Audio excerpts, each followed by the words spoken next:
안녕하십니까, 이성수의 증시 토크입니다. 자, 이번에 러시아의 우크라이나 침공으로 인해서 인플레이션에 대한 우려감이 더욱 높아졌고요. 이뿐만 아닙니다. 경제에 대한 우려감 또한 커지고 있습니다. 고물가, 이에 반해서 경제가 성장하지 못하는 이러한 상황. 자, 이러한 상황을 경제용어로 스태그플레이션이라고 하죠. 그러다 보니 이러한 현상으로 인해서 주식시장이 간헐적으로 발작을 일으킬 가능성이 높고, 관련해서 많은 뉴스 매체에서 이것을 계속 다루게 될 겁니다. 자, 스태그플레이션이 주식시장에 어떤 영향을 미치게 될까요? 자, 오늘 증시 토크에서는 한 발 앞서서 이 점에 대해서 알아보고요. 자, 그리고 정말 물가가 잡히지 않으면 이거 투자할 방법이 없는 것일까요? 자, 오늘 증시 토크에서 투자의 큰 그림을 함께 생각해 보도록 하겠습니다. 구독, 좋아요 버튼과 함께 증시 토크 시작하도록 하겠습니다. 자, 물가 급등은 기정사실화 되었습니다. 그런데 작년까지만 하더라도요, 물가가 크게 올랐던 이유로서 코로나 후에 병목 현상이 가장 큰 물가 불안의 원인이었어요. 자, 코로나 사태로 인해서 위축되었던 소비가 일시에 폭발하는 과정에서 공급이 제대로 따라오질 못하다 보니 병목 현상이 만들어지고 물가가 올라가는, 어떻게 보면 이거는 수요가 폭증하는 것에 의한 현상이니까 좋은 거죠. 그런데 이보다 좀 부담스러운 물가 상승 원인이 있는데, 그게 바로 원자재 가격만 급등해서 나타나는 물가 불안입니다. 자, 이 원인은 올해 진행이 되고 있고, 앞으로 이게 언제까지 원자재 가격이 급등할지 모르고, 그리고 이러한 영향이 지금 원자재 급등, 생산자 물가 상승, 그리고 소비자 물가 상승이라는 연쇄적인 반응으로 이어질 수 있기 때문에 좀 불안합니다. 지금 화면상에 WTI 원유 선물 가격 추이를 보게 되면 확 하고 최근 며칠 사이에 $100, 배럴당 $100를 넘어섰죠. 생각해보면 2020년에요. 원유 선물이 마이너스에 있었던 것 감안해보면, 이거 엄청난 상승이고, 작년 연말 대비해서도, 이거 뭐 한 30% 가까이 상승한 엄청난 상승률입니다. 이뿐만 아닙니다. 자, 러시아가 침공한 우크라이나 같은 경우, 자, 제가 학창시절 중고등학교 때 배울 때 이렇게 외웠어요. 우크라이나 흑토지대, 곡창지대 이렇게 외웠어요. 우크라이나 하면은 세계에서 알아주는 밀 생산 국가입니다. 자, 그런데 이곳에서 전쟁이 일어났다 보니, 자, 밀의 어떻게 보면 가장 근본적인 밀알이라고 할 수 있는 소맥 가격이 급등을 해가지고요. 자, 부셀당 작년 연말에 한 800센트 좀 안 되는 한 700센트대 후반이었던 가격이 지금은 부셀당 1000센트를 넘어가 있습니다. 이것 또한 30% 넘게 상승해 있고, 그 외 원자재들 금속, 비금속, 그리고 먹는 것 다 올라가고 있어요.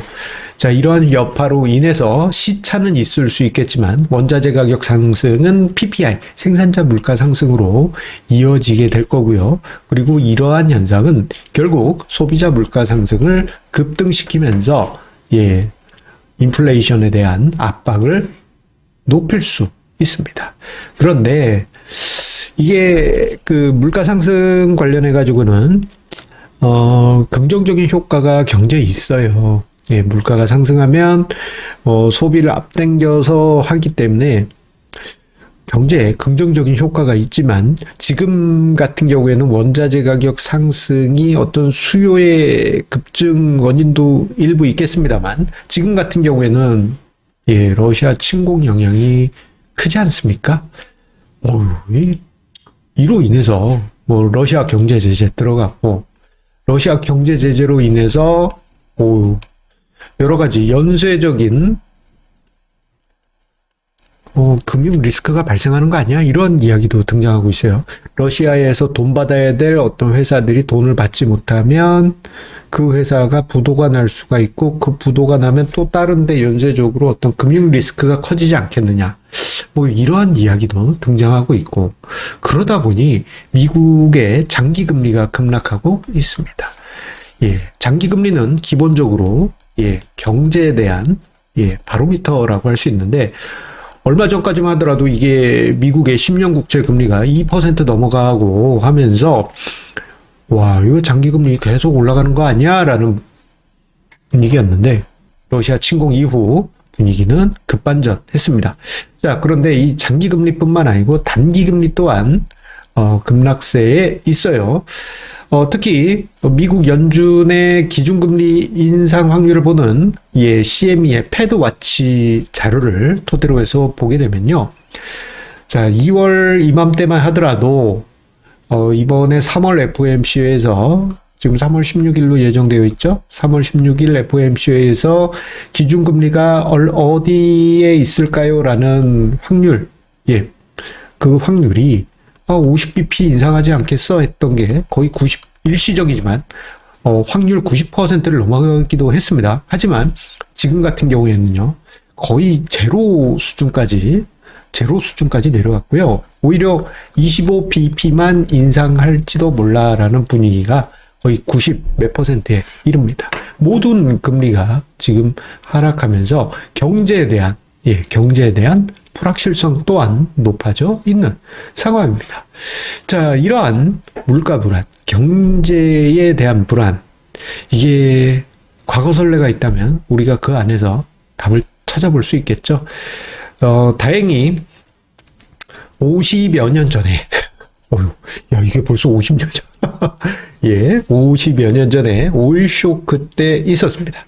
자, 오일 쇼크는 그때 당시 중동 산유국들이 석유를 자원 무기화해가지고 유가를 폭등시켰어요. 그래서 이때 난리 났습니다. 두 번 있었습니다. 73에서 74년 있었고 79에서 80년에 또 한 번 있었습니다. 와, 이 중동의 불안감으로 유가가 폭등하면서 난리 났습니다. 우리나라 같은 경우 73년, 74년 요때 이제 저희 아버지, 할아버지 세대 분들 같은 경우 기름값을 아껴야 된다라는 엄청난 강박관념이 생기셨던 때가 요때 쇼크가 있었기 때문입니다. 그때 당시 미국의 인플레이션은요 2자릿수였습니다. 10% 훨씬 넘어가고 어마어마했죠. 결국 스태그플레이션이 왔습니다. 여기 이제 음영으로 반전된 시기가 공식적인 경기 침체 시기인데 73년 후반부에서 74년에 경기 침체가 실제 왔어요. 그리고 지금 화면상에 그 파란색 선이 미국의 실질 GDP 전년비 추인데요. 자, 보시게 되면 자, 74년 당시 경제가 역성장했었던 것을 확인할 수 있습니다. 자, 그리고 79에서 80년에 또 한 번 오일 쇼크가 오면서 물가 폭등했고요. 빨간색 선 봐주시면 됩니다. 2차 물가 폭등 때, 2차 오일 쇼크 때는 물가가 더 세게 올라갔습니다.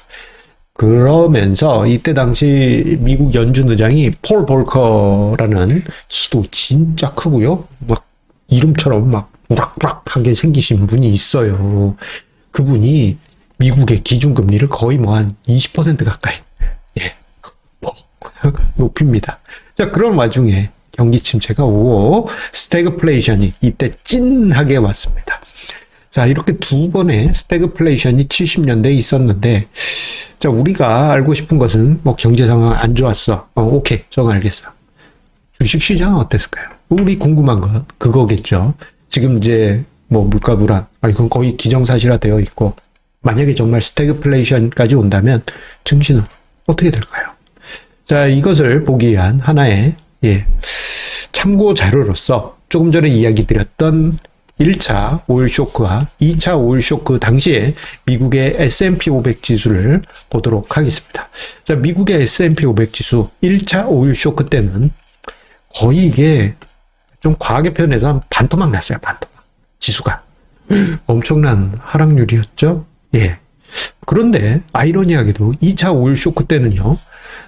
주식 시장이 뭐 한 50% 상승합니다. 예, 2차 오일 쇼크 기간에 그 이전에 반등한 것까지 쳐가지고 오히려 오일 쇼크 직전의 고점을 넘어섭니다. 자, 이 부분 보게 되면요. 스태그플레이션이 발생한 시기 때마다 뭐라고 딱 정의를 내릴 수는 없는 것 같습니다. 주식시장이 폭락한다? 뭐 지금 투자자들의 심리로는 저렇지 않습니까? 시장 폭락할 것 같아. 경제도 안 좋고 물가 올라가면 이거 안 좋은 거잖아. 예, 폭락할 것 같아. 73, 74에 그랬어 라고 볼 수 있지만 또 한편으로는 79년에서 80년에는 훈훈했습니다. 그때그때 다릅니다. 예, 그때그때 달라요. 예. 그런데 왜 저런 현상이 있을까? 제가 곰곰이 오늘 아침에 생각을 해보다 보니까 자, 저때 당시 1차 오일 쇼크가 있기 전에 어떤 일이 있었냐면요. 자, 미국에서 니프티 50 장세라는 것이 발생했습니다. 니프티 50 장세. 예, 맵시나는 50 종목. 맵시라는 단어 참 요즘 안 쓰는 단어인데. 예, 어쨌거나 니프티 50 장세가 있어서 정말 잘났다고 보이는 50 종목만 60년대 후반부터 해서 70년대 초반까지 막 가자 하면서 쭉쭉 날아갔어요. 예, 최근 몇 년 동안에 빵주를 중심으로 한 성장주들이 막 날아갔던 것처럼 말입니다. 그런데 그 이후 1차 오일 쇼크 때 얘네들의 주가가요. 작살이 났어요. 난리 났습니다. 자, 생각해보면 73, 74년 하락은 뭐 오일 쇼크에 따른 스태그플레이션 부담도 있었지만 니프티 50 장세가 무너지면서 지수에 악영향을 줬던 게 아닌가라는 생각을 하게 됩니다. 되려 스태그플레이션 2차가 발생했을 때 증시가 상승했거든요. 어떻게 보면 이거 아이러니하잖아요. 자, 여기서 한 가지 우리가 생각해 볼 필요가 있는 게 인플레가 증시에 무조건 안 좋은가? 그건 꼭 아닙니다. 주가 지수 측면에서 보면요. 인플레이션이 발생하는 국가의 증시는 올라요. 지수만 보면. 예, 지수만 보면. 여러분들, 한번 제가 자료를 따로 떼진 않았습니다만, 인베스팅이나 이런 데서 보시게 되면, 터키 있죠? 터키의 주가 지수 보시면요. 거기가 요즘 좀 상태가 멜롱멜롱하지 않습니까? 예, 물가 불안 있고, 막 그렇습니다. 예, 지수가, 막 이래요. 예. 인플레이션이 발생하는 국가들 같은 경우 지수가 저렇게 상승하는 일들이 많이 있습니다. 자, 그렇단 이야기는 한편 스태그플레이션에 대한 우려가 있다? 있는 거 맞아. 증시 빠질 수도 있어. 그런데 꼭 그런 것은 아니다라고 볼 수 있어요. 자, 그렇다면 이거 답도 없네요 라고 생각하실 수 있겠지만 한 가지 이야기를 드리고 싶은 게 있습니다. 자, 지금 화면상의 자료는요, 뭐냐면요. 자, 1960년대 중반부터 해서, 오늘 진짜 반세기 전 자료 정말 많이 나오네요. 자, 80년까지. 자, 미국의 S&P. 배당 포함 수익률과 연수익률과요. 그리고 파란색 막대는, 우리 가치 투자를 좋아하시는, 또는 워런 버핏을 좋아하시는, 버크셔 해서웨이의, 연간 회사의 주당 순 자산가치 연 증가율입니다. 자, 보시게 되면요. 빨간색 막대가 움푹 꺼진 시기가 있죠. 예. 이게 1차 오일 쇼크 때입니다. 1차 오일 쇼크. 이 두 해 동안에, 증시가 반토막 났잖아요. 그런데요. 자, 버크셔 해서웨이의 BPS. 이게 이제 버크셔 해서웨이 같은 경우에는 투자 회사이기 때문에 투자한 회사가 양호하면은 자산 가치가 올라가게 됩니다. 자, 요 시기 때 대략 한 해 5%씩 주당 순자산 가치가 높아졌어요. 의외죠. 이러한 모습 생각해 보면 뭔가 중요한 투자 힌트가 저 안에서 우리가 얻을 수 있지 않을까 싶습니다. 무슨 얘기냐? 이번에 러시아의 우크라이나 침공으로 인해서 물가가 폭등하고 경제에 대한 우려감이 커지면서 스태그플레이션이 발생한다 하더라도 우리가 1차 오일 쇼크 때는 지수가 많이 빠졌어요. 그리고 빠진 이유는 니프티 피프티 장세에서 대장주였던 종목들이 꺼지면서 지수를 같이 눌렀었던 이유가 반영이 됩니다. 한편 그 외 종목들은 선방했을 가능성이 크다라는 것이죠. 그런 의미에서 계속 반복적으로 이야기 드립니다만 시장에서 화려하게 부상했던 종목들, 60년대 후반 70년대로 치자면 니프티 피프티 같았던 화려한 종목들보다는 조금 뒤에 빠져있는, 화려하지 않은 그러한 종목들 속에서 우리가 힌트를 얻을 수 있지 않을까 싶습니다.